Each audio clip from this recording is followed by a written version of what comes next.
Kami berkumpul Tuhan di hadapan tatamu,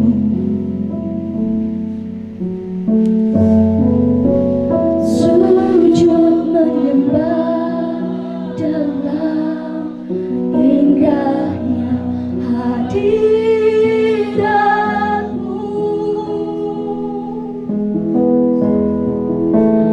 Kami rindu curah kuasa Roh Kudus, genapi firman-Mu, jadikanku alatmu. Kami berkumpul umat-Mu di tempat ini. Kami berkumpul Tuhan di hadapan tatamu,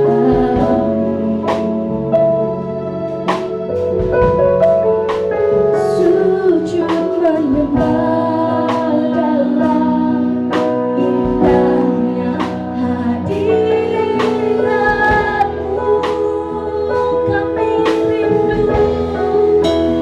Kami rindu curah kuasa Roh Kudus, genapi firman-Mu, jadikanku alatmu. Mari bersama-sama nyatakan, biar belas kasihan-Mu Bapa penuhi hati kami,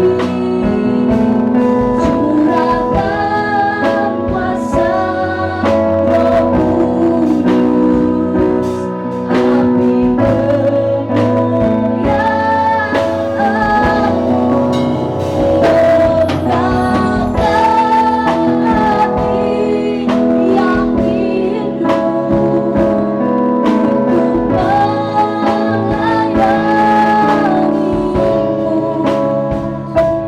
sampai seluruh negeri ini, amin, sampai seluruh bumi ini dipenuhi api kemuliaan-Mu. Mari kita sama-sama kita bangkit bersyukur kehadiran-Nya,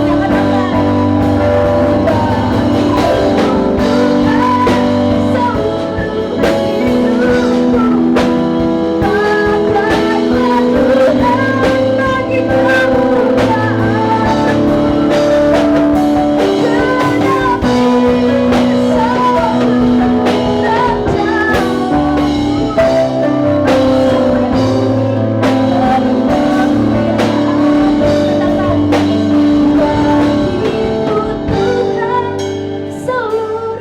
kami serahkan pada hamba-Nya. Pakailah Tuhan bagi kemuliaan-Mu, genapi seluruh kerajaan-Mu, sampai bumi penuh kemuliaan-Mu, genapi seluruh kerajaan-Mu, sampai bumi penuh kemuliaan-Mu.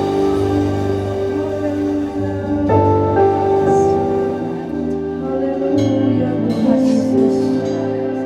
Kami mau bersyukur untuk nafas kehidupan yang Tuhan berikan kepada kami. Kami mau bersyukur kami boleh memasuki minggu pertama daripada bulan 6 ini. Tuhan, luar biasa pemeliharaan dan pertolongan Tuhan.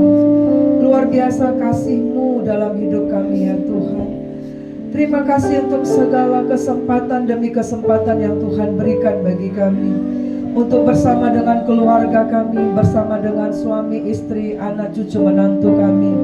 Kami mengucap syukur untuk pekerjaan yang Tuhan berikan kepada kami. Kami mengucap syukur buat pelayanan pekerjaan yang Tuhan izinkan bagi kami dan percayakan kepada kami. Kami mengucap syukur untuk ibadah pada pagi hari ini. Kami mau seperti Maria Tuhan, dengan sengaja duduk di kaki Tuhan, memfokuskan hati dan pikiran kami untuk kebenaran firman-Mu. Kami mohon Roh Kudus akan melawan anak-anak sekolah minggu di kelasnya. Demikian juga melawan kami semua pada hari ini di ruangan ini. Setiap Roh-Mu yang kudus akan turun ke atas setiap orang dan menjamah setiap orang dengan kasih dan setia-Mu. Kami buka hati kami mohon Roh Kudus mencelingkan mata rohani kami dan telinga rohani kami. Jamah hati kami, pajak hati kami ya Tuhan. Segala pikiran dan hati yang membuat kami terpecah perhatian kami kepada firman Allah. Biarlah kiranya fokus kami tidak kepada masalah, tapi pada saat ini kami mau fokuskan itu kepada firman-Mu, kepada Engkau yang sedang berdiri di depan kami, sedang berada di depan kami, yang akan mau mendengarkan firman-Mu Tuhan. Kami sambut firman-Mu dengan bersuka cita. Darah Yesus tutup bungkus kami. Dalam nama Yesus kami mengucap syukur dan berdoa. Haleluya. Amin. Sini saudara. Ya. Kalau kita bisa beribadah juga pada hari ini dengan baik, itu semua karena kemurahan Tuhan. Ada beberapa tempat di mana-mana itu sudah dilarang ya, bahkan mereka boleh beribadah di jalan-jalan. Nah, selagi kita masih diberikan kesempatan, kenapa kita tidak sungguh-sungguh cari Tuhan, saudara? Amin. Nah, saudara yang terkasih dalam nama Yesus, firman Tuhan pada pagi hari ini, tema kita pada bulan ini adalah ini waktunya untuk menuai. Ya, ini waktunya untuk menuai. Di mana kita mengerti bahwa Yesus sudah naik ke surga, sudah terangkat ke surga, dan Yesus mengingatkan kita bahwa Dia hidup, ya, bahwa Dia memperhatikan dari surga. Dalam kitab 2 Tawarin 6 ayat 9 dikatakan, Tuhan itu melihat dari surga. Dia sudah di surga, melihat setiap orang secara pribadi. Apakah kita itu mencari Tuhan itu dengan kesungguhan hati kita? Apakah kita datang ke gereja itu karena kita mengasihi Dia? Apakah kita melayani Tuhan itu karena kita mengasihi Dia? Apakah kita itu bekerja di rumah tangga itu, mempersiapkan masakan, bekerja di pekerjaan itu karena kita mengasihi keluarga kita? Apakah engkau anak-anak sekolah, ya, kuliah, bekerja, itu engkau lakukan karena kasihmu kepada Tuhan? Dan Tuhan mengingatkan juga bahwa Tuhan melihat dari surga bahwa kita ini di muka bumi ini tidak akan bisa melalui hari-hari kita tanpa kehadiran Tuhan. Amin. Kita ini gak kuat, saudara. Kita ini hanya debu adanya, saudara. Tetapi karena roh yang dihembuskannya di dalam engkau dan saya, itulah Roh Kudusnya itu, saudara, ya, yang memampukan kita, yang memberikan kita semangat, saudara. Semangat hidup, semangat untuk bekerja, memberikan kekuatan kita menghadapi apapun yang kita alami, saudara. Dan itu makanya ketika Tuhan Yesus bangkit, saudara, kalau kita baca kitab Injil, Matius, Markus, Lukas, Yohanes, ya saudara, bahkan nanti di dalam Korintus ada kesaksian, Yesus itu sengaja 40 hari menemui setiap orang, saudara, yang sudah dengar berita Injil itu. Jadi kalau Alkitab dikatakan 500, itu bisa lebih dari 500 sebenarnya. Itu hanya prediksi saja, ya. Nah, tetapi saudaraku, banyak orang yang tidak percaya kepada Dia. Apalagi kalau saudara akan baca dalam kitab Markus, ya saudara, Markus 16.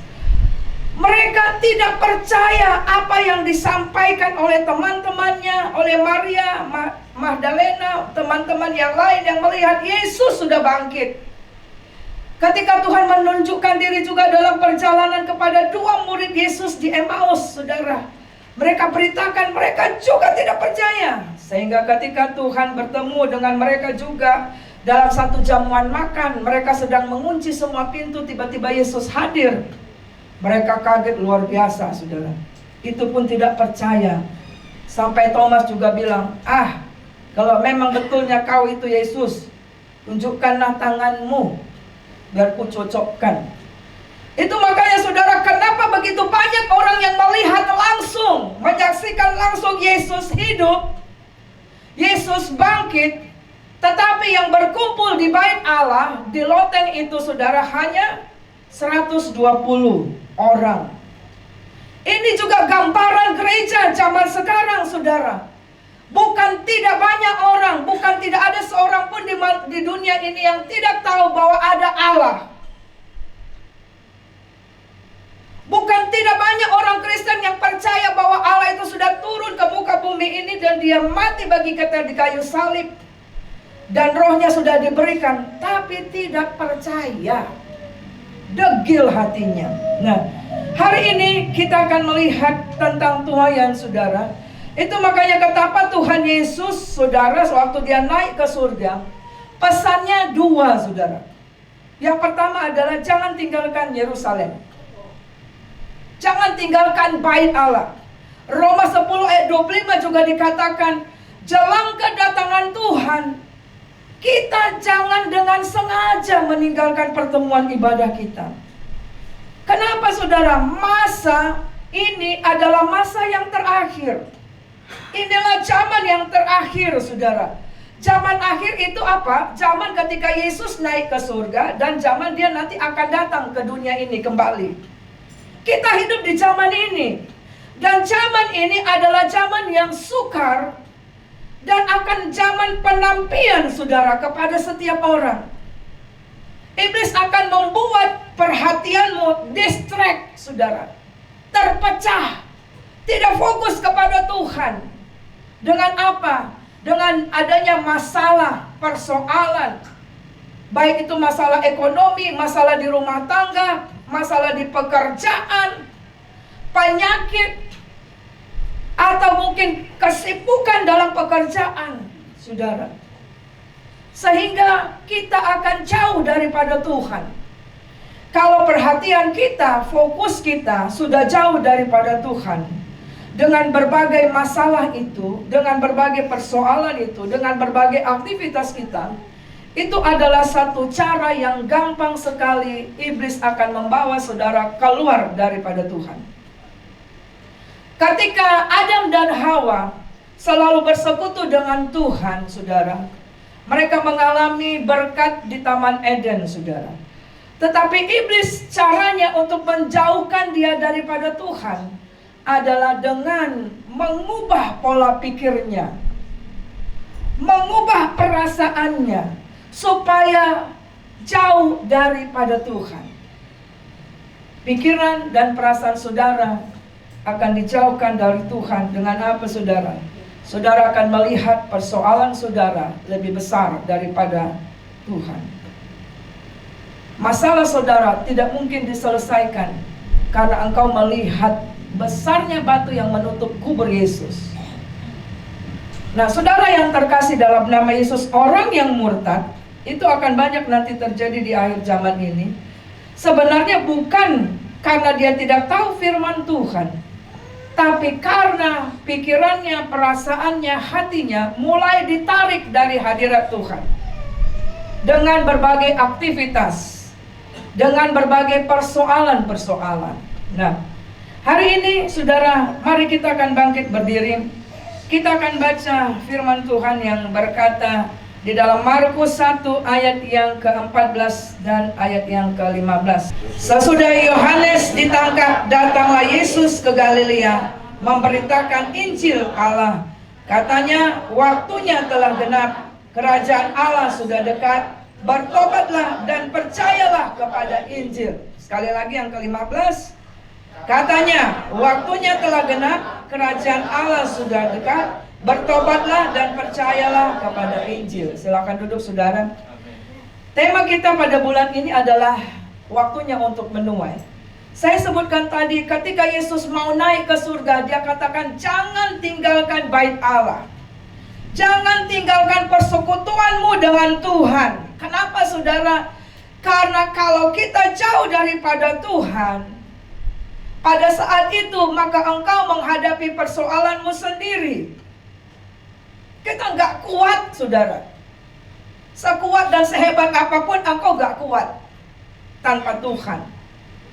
Jadi jaga persekutuan yang erat dengan Tuhan di dalam waktu yang dekat ini, di dalam masa penantian ini. Sehingga walaupun ada masalah-masalah mungkin kita goyang-goyang saja, tapi kita akan tetap berdiri teguh dalam hadirat Tuhan. Lalu yang kedua Tuhan katakan, pergi, beritakanlah Injil.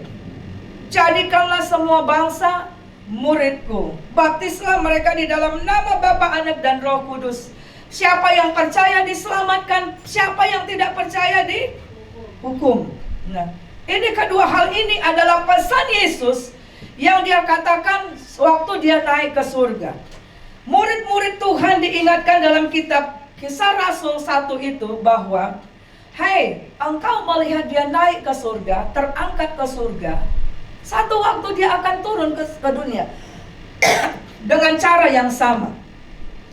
Dan saudaraku yang terkasih dalam nama Yesus, pesan Tuhan untuk murid-muridnya memberitakan Injil keselamatan, itu adalah pesan bagi gerejanya Tuhan untuk menyadari itulah yang harus gereja Tuhan lakukan jelang kedatangan Tuhan. Bukan berarti maksudnya saudara langsung jadi pendeta semua, bukan saudara. Tapi kalau kamu sekolah, kamu melihat ada temanmu dalam keadaan susah, engkau harus berdoa buat dia supaya imannya kuat. Kalau kau melihat dia tidak sungguh-sungguh dalam Tuhan, bawa dia dalam Tuhan. Engkau ada di dunia kerja, engkau ada di jalan, engkau sedang mengupas bawang, di mana saja. Itulah sebenarnya inti hati Tuhan yang nanti pada waktu Yesus datang kedua kali, baik secara umum di awan-awan atau mungkin kita yang dipanggil oleh Tuhan, maka Tuhan akan tanya, bagaimanakah engkau menghabisi waktumu di dunia ini? Berapa banyak orang yang sudah engkau bawa kepada Yesus? Apakah engkau menangisi seperti Tuhan katakan? Apa engkau sudah menangisi anakmu, cucumu, menantumu satu persatu untuk bertobat? Apa engkau menangisi hatimu? Kan Tuhan bilang tangisilah dirimu kan, dan anak-anakmu. Kau sudah tangisi nggak dirimu supaya kau tetap kuat, supaya kau tetap jadi saksi? Nah, Tuhan nggak tanya berapa kilo emasmu, berapa banyak gedung-gedung yang menjadi milik kepunyaanmu. Enggak, saudara. Tapi kalaupun Tuhan berkati itu, pakai itu untuk memberitakan Injil. Amin, saudara. Nah, Tuhan berkata di sini waktunya sudah dekat. Nah, tema pada hari ini adalah waktunya sudah dekat. Perkataan waktunya sudah dekat itu berarti begini. Misalnya begini, Mega, udah di mananya kau? Misalnya gitu ya kan. Udah Bu, udah dekat. Artinya apa? Apa saudara? Hah? Udah mau sampai, betul ya? Bahasa Medannya kan gitu ya. Tapi yang disebut dekat ini benar-benar artinya hampir dekat. Bahkan ada ayat firman Tuhan dikatakan sudah di ambang pintu. Artinya di ambang pintu, tinggal buka pintu sudah masuk dia, kan gitu ya kira-kira. Nah, saudara, waktu yang sudah dekat ini ada hal yang 3 poin yang akan kita mengingatkan kita bahwa Tuhan bekerja dengan waktu, saudara. Timing itu harus diingat. Makanya ketika Tuhan menciptakan alam semesta ini, hal yang pertama dia ciptakan apa, saudara? Apa? Terang, waktu, matahari, bulan, ya kan? Bukan hewan-hewan, bukan tumbuhan, bukan manusia, tapi dia menciptakan benda penerangan, kan gitu ya. Jadilah terang, kan itulah. Maka terang itu jadi. Artinya saudara, kita juga makanya ada terang, ada waktu untuk bekerja, ada waktu untuk istirahat, saudara. Mari kita akan baca di dalam kitab Yohanes 4 ayat 24 sampai dengan 26. Ini adalah perkataan Tuhan Yesus kepada seorang perempuan, namanya perempuan Samaria. Dan perempuan ini nggak ada namanya ya, saudara. Ya, kita akan baca 1-2 yang. Allah itu roh, dan barang siapa menyembah dia harus menyembahnya di dalam roh dan kebenaran. Jawab perempuan itu kepadanya, aku tahu bahwa Mesias akan datang yang disebut Kristus. Apabila ia datang, ia akan memberitakan segala sesuatu kepada kami.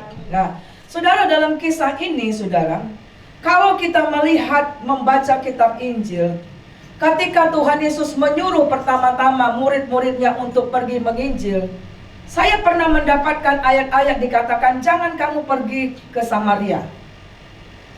Ya, kenapa? Karena pada waktu itu Samaria itu sampai sekarang itu mereka ada sejarah yang membuat orang Israel itu tidak akan pergi ke Samaria. Karena menganggap Samaria ini adalah, kalau kita lihat dalam sejarahnya, Samaria ini adalah 10 suku Israel yang hilang ada di situ. Ya, 10 suku Israel ada di sana, yang daerah utara. Dan mereka itu bercampur baur dengan bangsa-bangsa. Jadi menurut orang Yahudi mereka tidak kudus, tidak pantas bergaul dengan kami. Nah, tetapi kalau kita baca dalam Yohanes pasal 4 ini, ayat yang ketiga, ya, ayat yang ketiga, justru ayat yang keempat, justru dia berkata, ayat itu tertulis, ia harus melintasi daerah Samaria. Ya. Lalu kita akan baca di dalam Yohanes pasal 4, tolong kita akan tampilkan lagi, ayat itu berkata begini, bahwa ada waktunya, sudah waktunya menguning. 34 dan 35. Ya. Kata Yesus kepada mereka, makananku ialah melakukan kehendak Dia yang mengutus aku dan menyelesaikan pekerjaannya. Bukankah kamu mengatakan 4 bulan lagi tibalah musim menuai? Tetapi aku berkata kepadamu, lihatlah sekelilingmu dan pandanglah ladang-ladang yang sudah menguning dan matang untuk dituai. Jadi saudara, dalam kisah ini ada ayat berkata ia harus melintasi Samaria. Kenapa saudara? Karena Yesus melihat, mengatakan di dalam ayat 35 ini, bahwa kesempatan mungkin tidak akan dia jumpai lagi dengan perempuan Samaria ini. Waktunya sudah dekat, ya. Nah, bicara waktunya sudah dekat, berbicara yang pertama adalah bahwa kerajaan Allah itu sudah dekat, saudara. Jadi Yesus ngomong sama perempuan Samaria ini, dia harus melintasi. Kenapa? Bisa saja mungkin dalam waktu yang sama, Yesus mungkin pada waktu itu secara manusia kan dia keliling, ya. Dia tidak menjumpai kesempatan itu bertemu dengan perempuan Samaria ini. Karena dikatakan dalam kisah ini perempuan Samaria ini banyak kegiatannya. Ya, bahkan dia hidup yang keenam ini bukan juga dengan suaminya. Dia mencari dan mencari Tuhan. Nah, jadi pada waktu itu Yesus menggunakan waktu yang ada dan memberitakan bahwa kerajaan Allah sudah dekat. Kerajaan Allah sudah dekat, berbicara dalam kitab itu bahwa Mesias sudah datang. Perempuan ini ternyata, saudara, tahu berita tentang, kan dikutipnya tadi, Abraham Bapa kami, kan gitu ya. Tetapi dia tidak mengenal, dia masih menunggu yang namanya Mesias. Tetapi Yesus langsung berkata, akulah dia yang sedang berbicara dengan kamu. Tuhan Mesias itu sudah datang, saudara. Artinya kegenapan Allah itu untuk mengampuni dosa manusia, menebus kita, itu sudah digenapi, sudah datang dia. Tidak perlu lagi engkau cari Tuhan yang lain, dinanti-nantikan. Nah, Roh Kudus telah dicurahkan dan berkarya pada saat ini, saudara. Allah yang bekerja pada saat ini di muka bumi ini adalah seperti dalam Yohanes 4 tadi ayat 24. Allah itu roh. Dan roh itu sudah dicurahkan kepada setiap orang. Nah, ketika Tuhan katakan kerajaan Allah sudah dekat, waktunya sudah dekat. Bahkan di dalam kitab Yohanes tadi, engkau mengatakan 4 bulan lagi menguning, sudah mau dituai. Tetapi Tuhan bilang sekarang waktunya. Itu berbicara apa, saudara? Ini masa Kalau kita tidak mempergunakan waktu yang ada menceritakan tentang Yesus kepada seseorang, mungkin saja engkau tidak akan jumpai dia lagi. Ini masa kalau engkau masih tetap mengeraskan hatimu, saudara, tidak mau bertobat, tidak mau melakukan kehendak Allah, mungkin saja engkau akan terhilang selama-lamanya. Karena di dalam Wahyu dikatakan, biarlah yang kudus tetap kudus, yang jahat bertambah jahat, saudara. Nah, makanya kita akan mengerti, saudara. Kita akan baca Yudas 1 ayat 5. Ketika orang itu mengeraskan hati untuk bertobat, maka tidak ada kesempatan yang lain. Kenapa? Waktu yang Tuhan berikan, waktu zaman terakhir ini adalah ketika Yesus naik ke surga dan akan datang kembali. Dia akan datang kembali, maka Roh Kudus juga akan terangkat bersama dengan orang percaya. Waktu untuk bertobat sudah tidak ada lagi. Ya, Yudas 1 ayat 5, mari kita akan baca.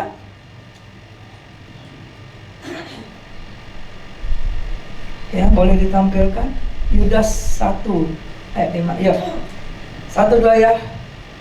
Tetapi sekalipun kamu telah mengetahui semuanya itu dan tidak meragukannya lagi, aku ingin mengingatkan kamu bahwa memang Tuhan menyelamatkan umatnya dari tanah Mesir, namun sekali lagi membinasakan mereka ya. Jadi kalau hati kita seperti murid-murid itu bersama dengan Tuhan, melihat mujizat, melayani bersama-sama dengan Yesus, tapi hati mereka tetap degil, masih menunda-nunda untuk bertobat, maka nanti kita akan mengerti, saudara, dalam Kisah Rasul 7 ayat 5 maupun Yohanes 16 ayat 8 sampai 11, Roh Kudus yang dicurahkan akan ketuk hatimu. Buka hatimu, waktunya sudah dekat, bertobat. Ya, berikan diri untuk melayani Tuhan. Tapi engkau mengatakan enggak, belum waktunya. Enggak, nanti kalau aku bertobat gak ada teman-temanku yang lain. Nanti kalau aku bertobat disingkirkan dari gereja. Wah, saudara. Dan kalau kita akan terus menolak dan akhirnya hati kita menjadi keras, akhirnya kita akan menolak Yesus selamanya, Roh Kudus selamanya. Itulah yang disebutkan nanti kita akan masuk kepada dosa apa? Pertama, engkau mendukakan Roh Kudus. Ya, jadi bukan menghujat dulu, kita dukakan Roh Kudus dengan sikap kita. Tuhan bilang, perkatakan yang benar, jangan lagi hidup dalam kegelapan, bertobat. Kita menolak, kita tetap melakukan pekerjaan yang tidak menyenangkan Tuhan. Tuhan berduka. Walau terus diketuk hatimu untuk bertobat, untuk memberikan dirimu, hidupmu, rumahmu untuk kemuliaan bagi nama Tuhan. Tapi kita bilang, enggaklah Tuhan, nantilah. Anakku masih kecil, aku masih muda. Nantilah Tuhan, aku memberikan hidupku bagi Tuhan. Nah, lama-lama akhirnya kita membuat hati kita keras dan Roh Kudus meninggalkan kita. Dan akhirnya kita masuk kepada dosa menghujat Roh Kudus, ya. Kerajaan, waktunya sudah dekat berbicara, kerajaan Allah sudah dekat. Jadi saudara, makanya dikatakan kenapa menghujat Roh Kudus itu tidak diampuni. Roh Kudus adalah pribadi Allah yang terakhir bekerja di zaman akhir. Berarti ya, saudara, Yesus sudah hadir. Allah telah turun menjadi manusia, namanya Yesus. Sudah menyelesaikan penebusan dosa bagi kita, melepaskan, menghancurkan iblis, memberikan kuasanya kepada engkau dan saya. Bahkan semakin maksimal dengan memberikan rohnya yang kudus bagi kita, saudara. Tetapi kalau kita terus tolak, gak percaya, masih gak mau memberikan hidup kita melayani Tuhan, masih kita juga ngeles sana sini, terlalu sibuk dan sebagainya, saudara, kita akan kehilangan waktu, momen. Ketika engkau memberikan waktumu, ternyata sudah terlambat. Itulah yang dimaksud waktunya sudah dekat. Ketika hatimu diketuk oleh Roh Kudus, ayo beritakan Injil kepada mamamu, kepada opungmu, kepada anakmu. Saudara, jangan tunda. Atau kepada temanmu, ya. Tidak ada pertemuan yang sengaja, saudara. Pada waktu engkau sedang jamah, dia sedang sakit, engkau berdoa, beritakan Injil kepadanya. Mungkin saja besok kan gak jumpa dengan dia. Satu kali ada teman, ya, Dia bilang begini, Kak, setelah aku ikut Zoom setiap pagi pembelajaran firman Tuhan, hatiku semakin berani memberitakan Injil. Jadi satu kali dia sedang menjaga adiknya di rumah sakit, lalu ada seorang bapak yang di luar Tuhan, ya, seberang. Lalu dia hanya memberitakan, dia ingat apa yang saya sampaikan. Dia bilang, Pak, kalau kami tidak takut apapun, untuk takut mati pun enggak. Bapak kalau sedang dalam keadaan kesakitan, hanya dialah Yesus satu-satunya jalan kebenaran. Dia ngomong kepada bapak ini yang belum percaya, saudara. Dia sampaikan, dia bilang, aku heran juga, kok berani aku ya menyampaikan. Tahu-tahu saudara, malam itu bapak itu meninggal. Dan dia katakan, puji Tuhan, seandainya nggak aku beritakan itu sama dia, gimana dia? Nah, saudara, kadang kalau kita dipertemukan dengan orang yang mungkin saja besok kita nggak jumpa dengan dia. Waktunya sangat dekat, artinya beritakanlah kerajaan Allah yang sudah sangat dekat. Ya. Yang kedua adalah waktunya sangat dekat, berbicara kita harus melihat apa yang menjadi fokus kita di zaman akhir ini. Apa yang menjadi fokusmu di zaman akhir ini akan mempengaruhi caramu bertindak, caramu menghabisin waktu, caramu untuk hidup takut akan Tuhan atau tidak. Fokusmu kemana pada saat ini, saudara? Nah, Tuhan mengatakan, saudara, di dalam Matius 24 ayat 32 sampai dengan 33, yaitu supaya kita mengerti ini zaman akhir, maka fokusmu adalah perhatikan tanda zaman kedatangan Tuhan. Mari kita akan baca Matius 24 ayat 32 dan 33, boleh ditampilkan. Tariklah pelajaran dari perumpamaan tentang pohon ara. Apabila ranting-rantingnya melembut dan mulai bertunas, kamu tahu bahwa musim panas sudah dekat. Demikian juga jika kamu melihat semuanya itu, ketahuilah bahwa waktunya sudah dekat, sudah diambang pintu. Nah, kita hidup di akhir zaman, bukan berarti kita seperti ajaran yang sesat, saudara ya. Langsung saudara nggak bekerja, tinggalkan sekolah, tinggal aja di gereja. Enggak gitu, saudara. Tapi dimanapun engkau berada, ingat fokusmu untuk tetap berjaga-jaga, bahwa kedatangan Tuhan sudah dekat. Kenapa? Saudara perhatikan dalam Matius 24-25. Kan pada waktu itu Tuhan bilang, ada yang sedang bekerja, ya kan? Di kilang, ya kan? Satu terangkat, satu enggak. Kenapa? Tuhan bisa datang ketika kita sedang bekerja. Engkau sedang bawa beca, engkau sedang bagikan koran, engkau sedang nulis-nulis, mungkin sedang ujian. Tapi kalau fokus kita pada kerajaan Allah, maka kita juga akan masuk dalam sikap mempersiapkan diri. Amin, saudara. Ya. Perhatikan tanda-tanda akhir zaman yang mendahului kedatangan Tuhan. Apa itu, saudara? Yang pertama adalah di dalam Matius 24 ayat 4 sampai 6 dan ayat 11. Akan terjadi penyesatan. Penyesatan pasti akan terjadi. Ya. Kenapa, saudara? Dan kenapa orang bisa keluar dari Tuhan? Karena yang diubah adalah mindsetnya. Saya pernah bagikan kepada saudara di grup kita di Amerika, anak kecil-kecil di SD itu sudah disesatkan mulai dengan ekstrakurikuler mereka belajar tentang pentagram. Ya, pentagram itu adalah lambang iblis, iluminasi. Ya, saudara, itu mulai dari anak-anak kecil, saudara. Makanya hati saya tuh gak tahan, saudara. Saudara akan lihat kenapa jadi banyak anak sekolah minggu. Hati kita gak tahan, saudara. Kalau gak kita rebut mereka dari kecil, mereka akan disesatkan. Jadi guru-guru sekolah minggu sungguh-sungguh beritakan Injil. Jangan waktu mau melayani baru siapkan firman Tuhan. Tapi doakan sepanjang minggu itu anak-anak itu. Penyesatan jadi pola pikirmu. Kalau engkau tidak suka baca firman, engkau akan tersesat. Karena dukun juga pakai Alkitab. Engkau akan bilang, dia buka kok bu Alkitab. Engkau akan pikir semua Alkitab akan sama. Bacalah saudara. Dan kita di tempat ini banyak fasilitas untuk membuat kita bisa belajar firman. Setiap hari, termasuk hari Minggu juga, tidak ada alasan tidak gereja. Kita ada pelayanan online setiap hari, jam 5 sampai dengan 6. Lalu kita lihat tanda yang berikutnya, Matius 24 ayat 7. Peperangan, kelaparan, gempa bumi.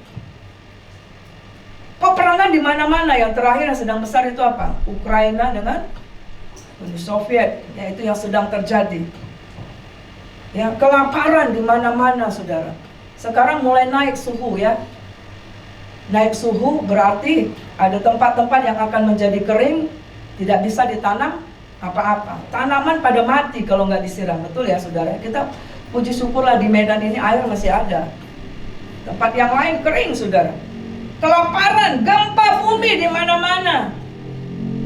Lalu kita lihat yang berikutnya, di dalam Matius 24 ayat 9, penyiksaan, saudara. Penyiksaan itu bukan hanya fisik, tapi engkau dibenci. Ya, kemana? Lalu tuh dia, tuh gereja. Besok lagi ditanya, lalu tuh dia, komsel, ya kan? Langsung engkau di apa namanya, kan gitu ya. Kita langsung tersinggung hati kita. Itu perasaan kita aja kita langsung gampang tersinggung. Bagaimana ketika penyiksaan itu lebih dari situ, saudara? Engkau akan dibenci karena namaku. Maukah engkau tetap melakukan kehendak Tuhan di tengah orang-orang yang tidak percaya kepada Tuhan?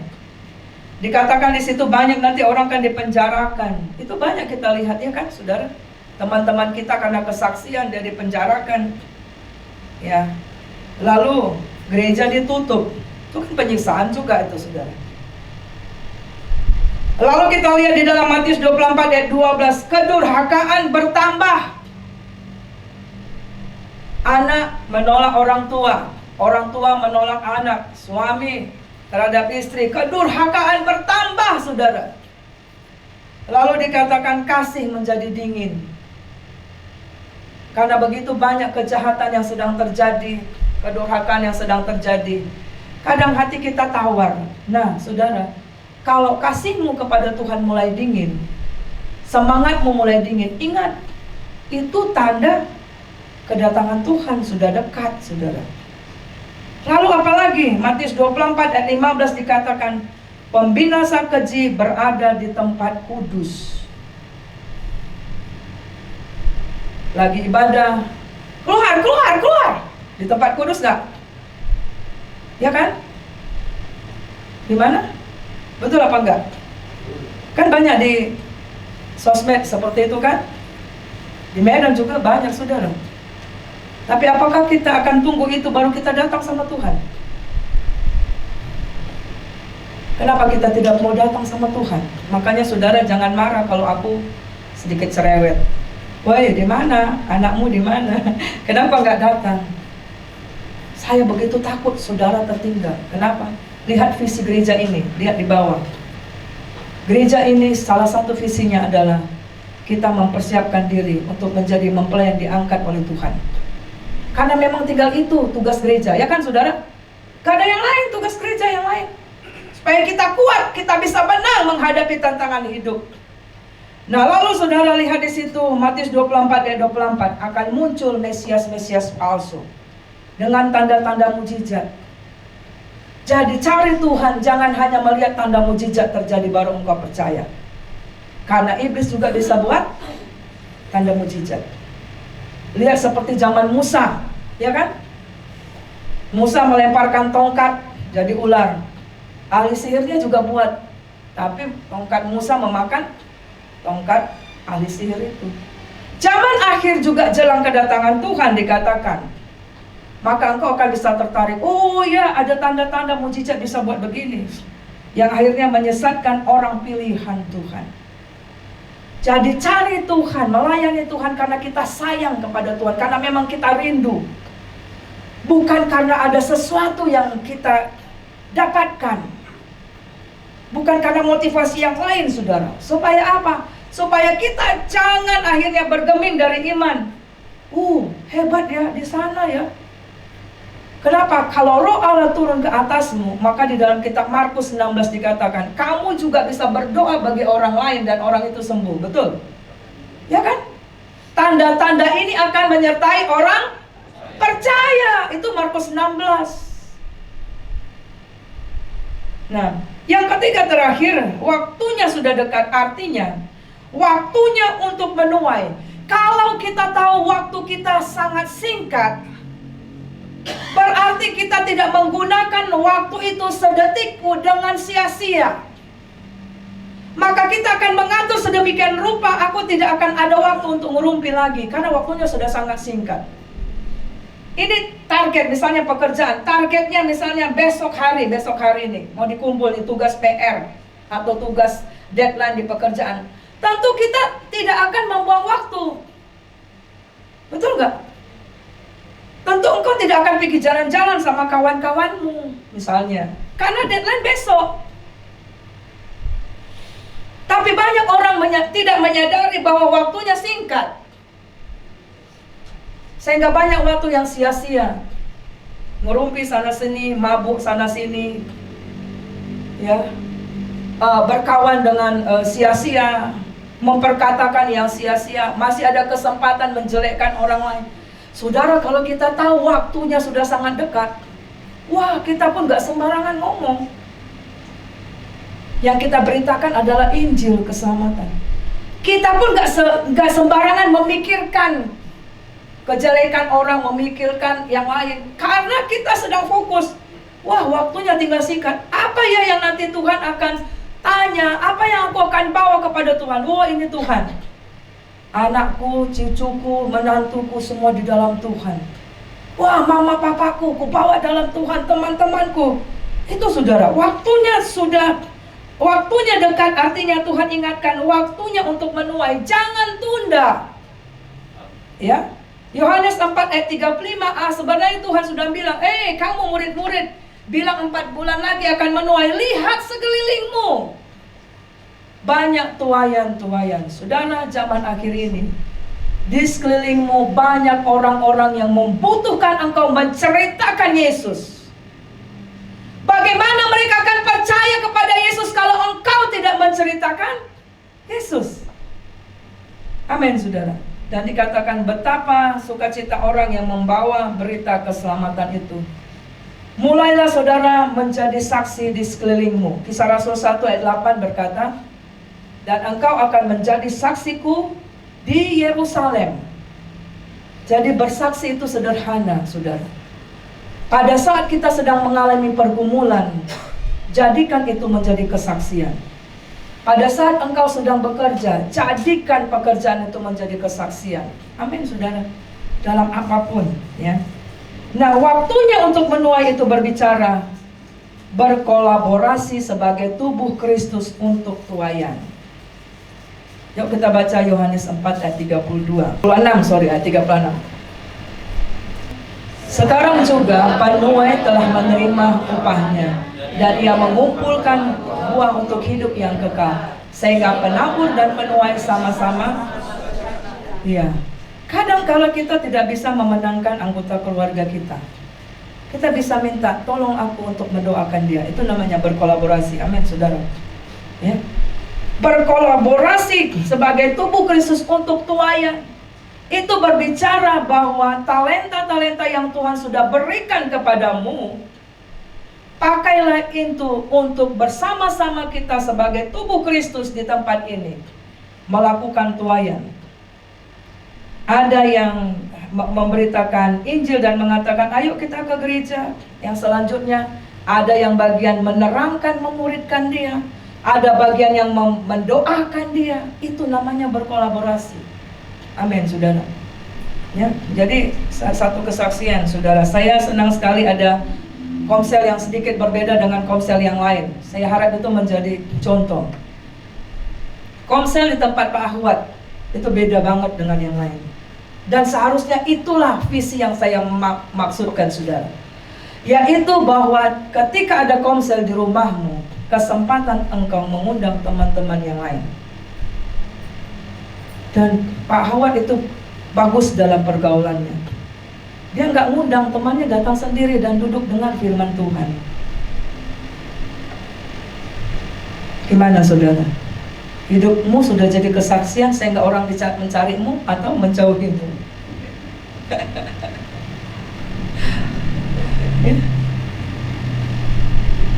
Muslim datang, Buddha datang, yang lain bisa datang. Gimana saudara? Atau kita komsel aja setengah mati ya kan saudara. Padahal ada ayat firman Tuhan, kalau kita buka rumah kita untuk hadirat Tuhan, ada ayat berkatakan kita tanpa sadar mengundang malaikat Tuhan hadir. Nah saudaraku yang terkasih, sadar engkau masing-masing punya talenta yang Tuhan sudah berikan. Pergunakan itu di waktu yang ada. Mari bersemangat menyanyi, bersaksi, mungkin ada konseling, mungkin ada membawa teman-teman, apa saja. Tidak boleh berdiam diri saudara, karena waktunya sudah sangat singkat. Saya mau katakan, ketika hatimu tertuju kepada pelayanan pekerjaan Tuhan, engkau mendedikasikan hidupmu, uangmu, keberadaanmu, talentamu Tuhan, Tuhan akan sibuk untukmu. Amin. Kita sibuk untuk Tuhan, Tuhan sibuk untuk kita. Saya sering kali mendoakan saudara satu persatu, mencucurkan air mata. Rupanya sudah sampai 2 jam.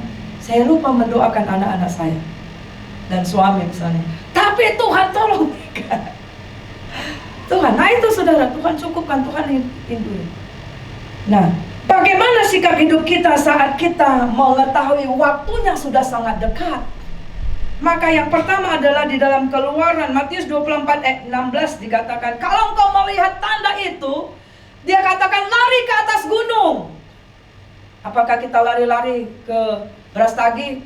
Kita kan yang ada di sini kita di Brastagi. Apa maksudnya itu? Keluaran 24 ayat 12 artinya naiklah ke gunung Tuhan. Jelang kedatangan Tuhan, lebih banyaklah kita bersekutu dengan Tuhan, berdoa, beribadah. Itulah sikap hidup kita di zaman akhir. Lalu saudara, dikatakan jangan, Matius 24, 17, 18. Kalau engkau sudah di atas, di peranginan, jangan lagi engkau turun ngambil barang-barang di bawah. Itu diingatkan. Apa maksudnya? Itu kita mengingat Lukas 17 ayat 3. Jangan lihat ke belakang. Ingatlah akan istri Lot. Tadi malam ada dengan tim dari Australia. Itu ada satu hal yang dalam topik itu dikatakan, engkau mungkin terganggu dengan berita-berita yang tidak baik di masa lalumu, yang menarik-narik engkau sehingga engkau tidak maju ke depan. Itu yang dimaksud saudara. Jadi jangan turun untuk mengambil barang-barang. Jangan lagi fokus hidupmu kembali lagi ke belakang. Dulu, itu dulu, ya kan? Sekarang saudara. Apa yang kita lakukan sekarang ini? Luka-luka di belakang itu udah biar Tuhan akan sembuhkan. Jangan lagi balik-balik ke belakang. Semakin saudara ceritakan, semakin saudara ingat, semakin dalam, betul nggak? Ya. Nah, lalu yang ketiga dikatakan Matius 24 ayat 42, berdoalah supaya jangan jatuh pada waktu musim dingin dikatakan. Maksudnya apa? Berdoa lebih sungguh-sungguh. Bahkan Yudas 1 ayat 5 dikatakan, berdoa di dalam kuasa Roh Kudus. Jadi saudara-saudara yang sudah dipenuhi dengan kuasa Roh Kudus, doa saudara adalah di dalam bahasa roh. Yang belum, minta urapan dari Roh Kudus. Kenapa? Karena dikatakan ketika kita berdoa di dalam Roh Kudus, kita membangun diri kita. Masa yang singkat ini, di dalam banyaknya pergumulan, persoalan yang semakin berat, kesaksian hidup saya adalah ketika kita berdoa di dalam roh, waduh, Tuhan mengangkat dengan luar biasa. Tantangan itu bisa kita lalui saudara. Nah, lalu dikatakan Matius 24 ayat 3, ingatlah akan firman Allah. Jadi fokus saudara akan tetap kepada kerajaan Allah itu berbicara apa yang selalu harus ada engkau ingat dan perkatakan di dalam masa yang singkat ini adalah untuk selalu mengingat akan firman Tuhan dan memperkatakannya. Kenapa?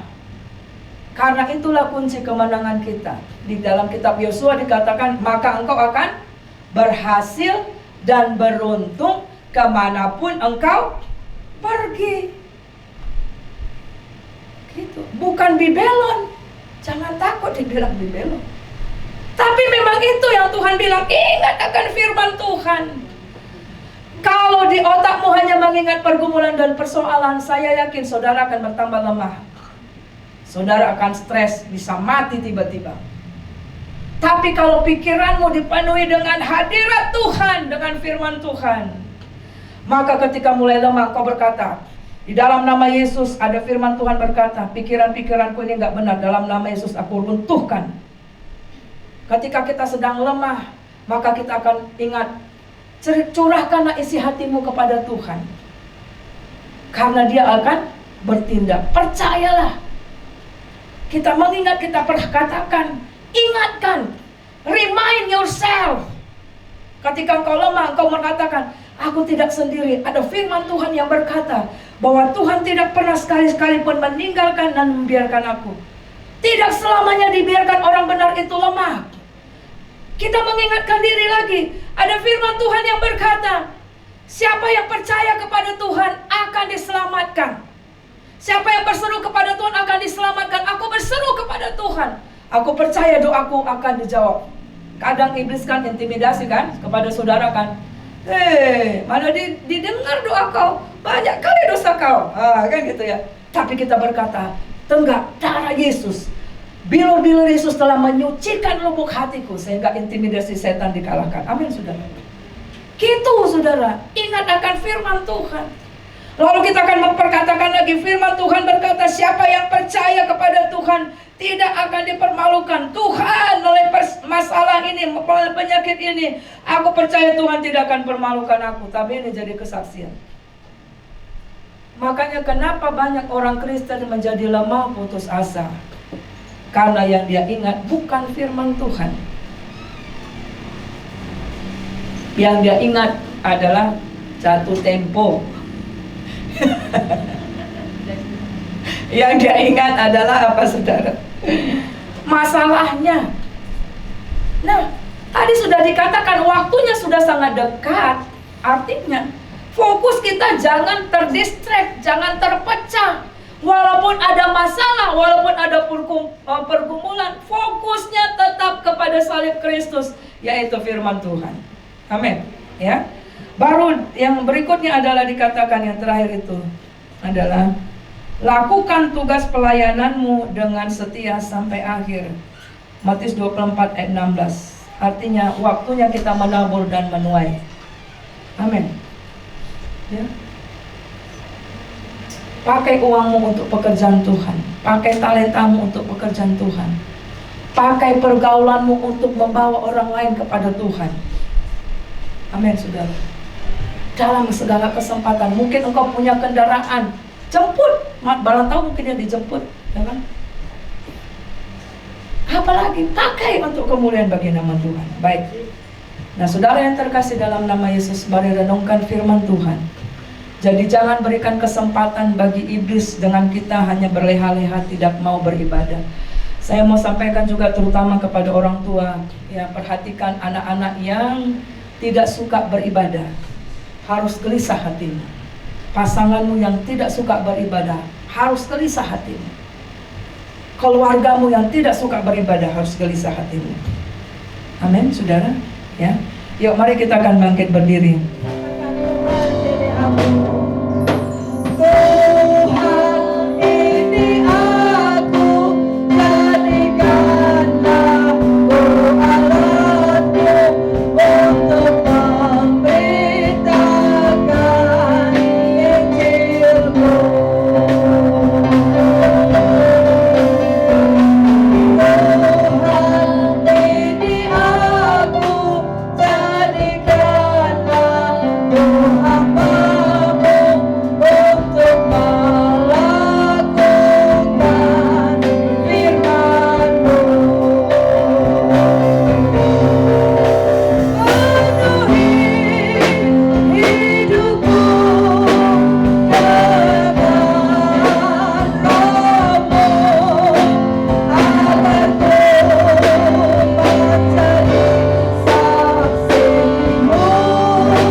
berikanlah pekerjaan, kehidupan, perkataan yang sia-sia, saudara.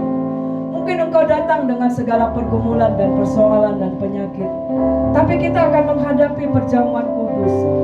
Perjamuan kudus ini mengingatkan kita, ada covering darah Yesus, ada perlindungan darah Yesus yang bisa meluputkan engkau, yang bisa ada darah Yesus yang bisa menyelamatkan engkau. Ada tangan Tuhan Yesus yang bisa menolong engkau. Hanya berikanlah hatimu, engkau jauhkan hatimu dari kedegilan, buang hati yang menolak firman Tuhan, tapi izinkan Roh Kudus menjamah hatimu melalui persoalanmu. Biarlah kiranya nama Tuhan dipermuliakan. Amin. Melalui penyakitmu, biarlah nama Tuhan akan dipermuliakan. Karena Tuhan tidak akan pernah meninggalkan kita.